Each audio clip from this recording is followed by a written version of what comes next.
Hello everyone, welcome back to another Creepypasta reading, and today I'll be looking at Don't Look Into It. I don't think anyone has covered this Creepypasta before, so hey, I'm gonna be the first one doing it, I guess. People probably did do it, but yeah, I don't think it's been covered in a while.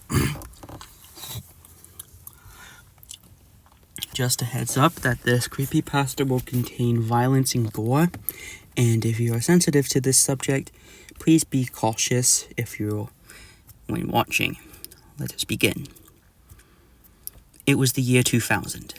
The world has entered a new millennium, and the Summer Olympics and Paralympics came to New South Wales, capital of Sydney, in my home country of Australia. The games had 3 mascots: a kookaburra named Ollie, a platypus named Sid, and an anaconda named Millie. Not to mention that there was a frill-necked lizard mascot named Lizzie for the Paralympics there. They had merchandise ranging from pins to puppets to chocolates, as well as calendars, etc. As I am a former watcher of the games, I was looking through a box of memorabilia from the games that happened to be in my city, when suddenly I picked up something unexpected: a VHS tape. But I couldn't look or read the title because it was scribbled all over. Below the scribble was a message: "Don't look into it." The tape was sent to me by a friend in 1999, a year prior, which he also watched the 2000 games with me. My friend discovered the tape, which was lying somewhere in the remains of an abandoned animation studio, which permanently closed and became quarantined for some time the same year, due to an incident of the tape causing some diseases and a curse which caused a murder miles away from the animation studios. The tape, scribbled, and the message below was done by an unknown animator who worked there. He or she was concerned about being leaked to the public, so he or she scribbled the title and wrote the message below it to prevent that. But however, my friend discovered it days after it was closed, so he sent it to me, and for years it was hiding in my box of memorabilia. By the way, I was confused at the scribble and decided to ignore the warning anyway, and turned on my old TV, inserted the tape into my old VCR, and pressed play on the remote. It began with Ollie and Sid in a blank white void. The two had an unsure expression with their eyes, looking around the void. "Where are we? What is this place?" said Ollie, his voice filled with confusion. "I don't know. Maybe if we look around, we might find something special," replied Sid, his beak slightly quivering in curiosity. And so, they looked around.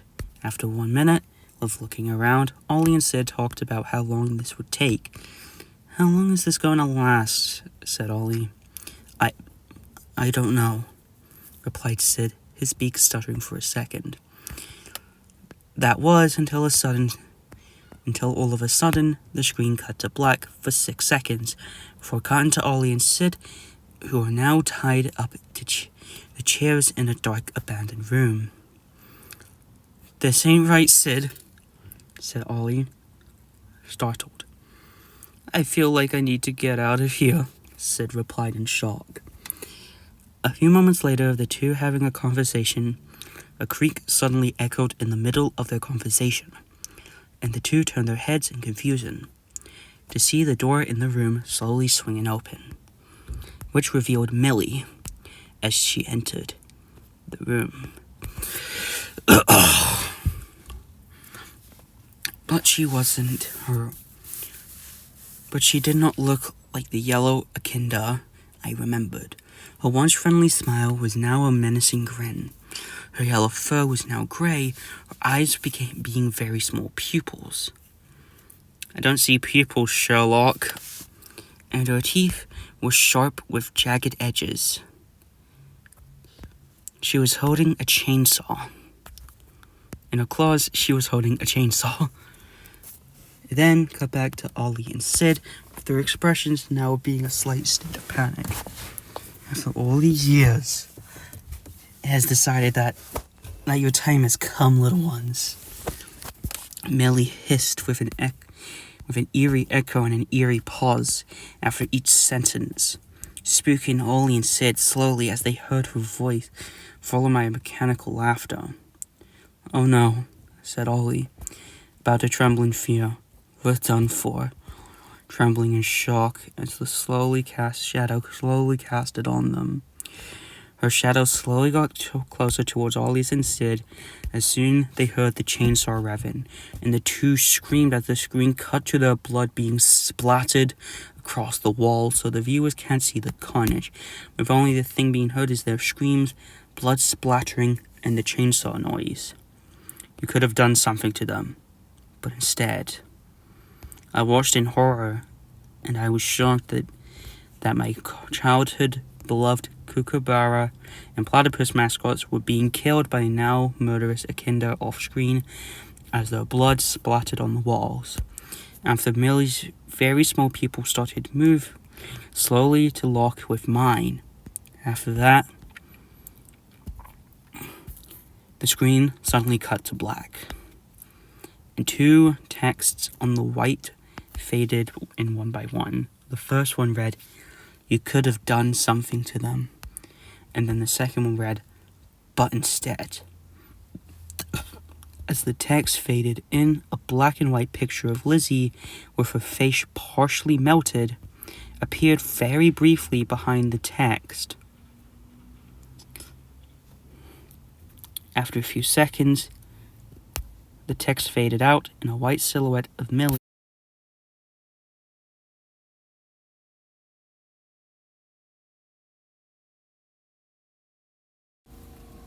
"You let them suffer." As her evil laughter got scarier and louder, the silhouette became fully colored, revealing her entirely, but she was more detailed and more horrifying than she was before. The black background behind her became TV static, which once she was fully revealed rapidly flashed between black and red on a loop, complete with a long screeching noise. As that happened, the words, "You let them suffer," in a mix of uppercase and lowercase, written in the font from mixing letters of the Sydney 2000 logo, and the binary font, which was the official typeface for the games, was flashing from black to white, and white to black on a loop, in the center overlaying her creepy face, and the rapidly flashing red and black static. I was spooked so hard enough to turn off the VCR player and TV with the VCR remote and the off button on the TV. After that, I put the VHS into a box and written, "The tape is not as it seems," shortly after turning it off. In conclusion, I dare you not to look for the tape, or look it up online, as the tape has since given away by me to somewhere else. Oh, come the fuck on! You really wanted to end your story. "Oh, sorry, we gave the tape away to someone." But yeah, I hope you enjoyed this creepypasta. Like, comment, and subscribe, and I'll see you guys next time on Sunday.